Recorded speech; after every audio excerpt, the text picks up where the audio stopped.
Okay, letter 19.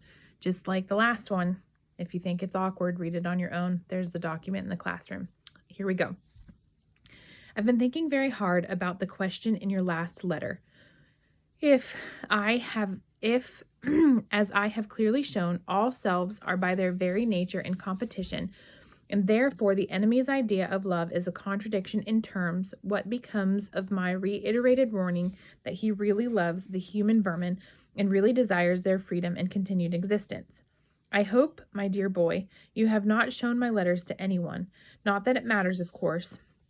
Anyone would see that the appearance of heresy into which I have fallen is purely accidental. By the way, I hope you understood, too, that some apparently uncomplimentary references to Slub Gob were purely jocular.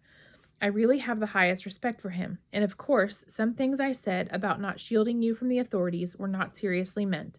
You can trust me to look after your interests, but do keep everything under lock and key.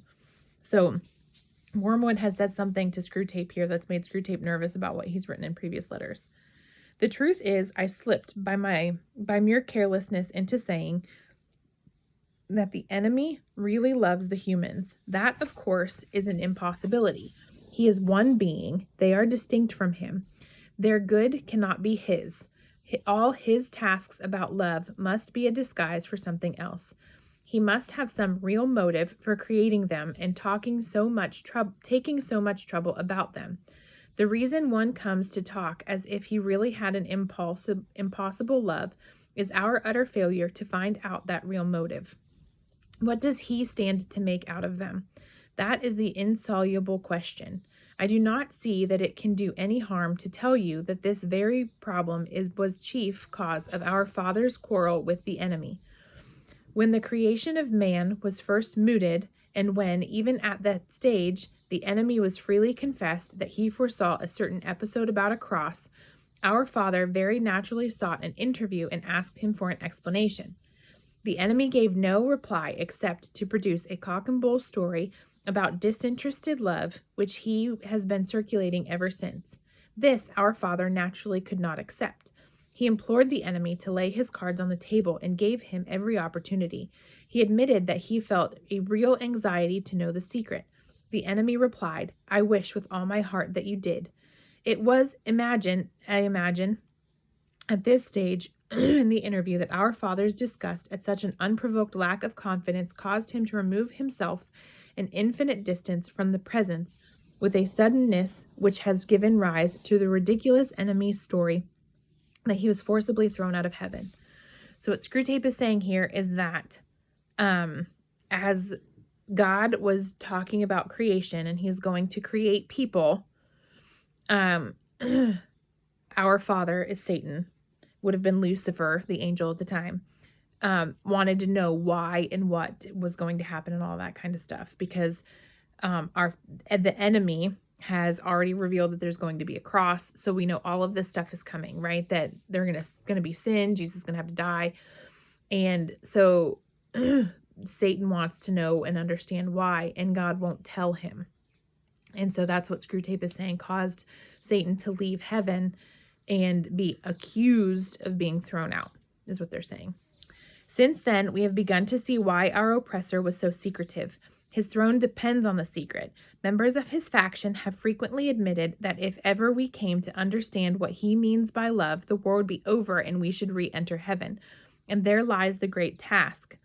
We know that he cannot really love. Nobody can. It doesn't make sense. If we could only find out what he is really up to. Hypothesis after hypothesis has been tried, and we still can't find out. Yet we must never lose hope. More and more complicated theories, fuller and fuller collections of data, richer rewards for researchers who make progress, more and more terrible punishments for those who fail, all this pursued and accelerated to the very end of time cannot surely fail to succeed. You complain that my last letter does not make it clear whether I regard being in love as a desirable state for a human or not. But really, Wormwood, that is the sort of question one expects them to ask. Leave them to discuss whether love or patriotism or celibacy or candles on altars or teetotalianism or education are good or bad. Can't you see there's no answer? Nothing matters at all except the tendency of a given state of mind in given circumstances.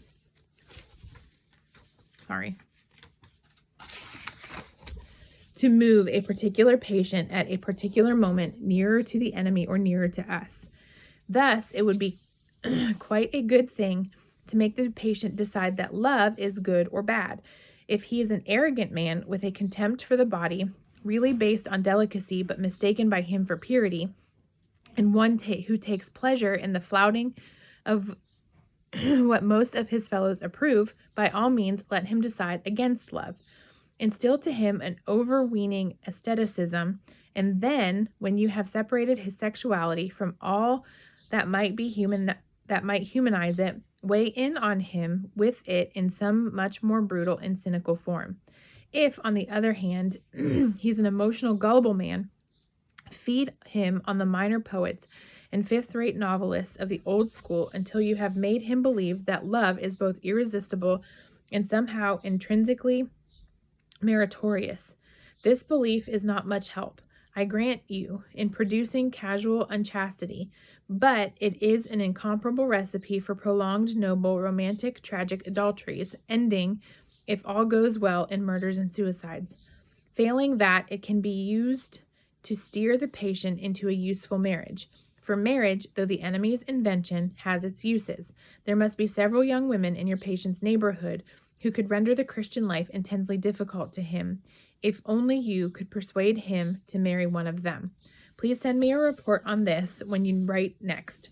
In the meantime, get it quite clear in your own mind that this state of falling in love is not in itself necessarily favorable to either to us or to the other side. It is simply an occasion which we and the enemy are both trying to exploit. Like most of the other things which humans are excited about, such as health and sickness, age and youth, war or peace, it is, from the viewpoint of the spiritual life, mainly raw material. Your affectionate uncle, Screwtape.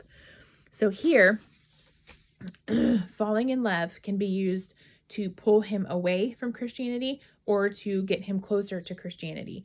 And so it doesn't matter if love is good or bad necessarily, it's how we use it. And if he can get the right woman to make him fall in love, that woman can pull him away from Christianity just as easily. So that's where we're going there.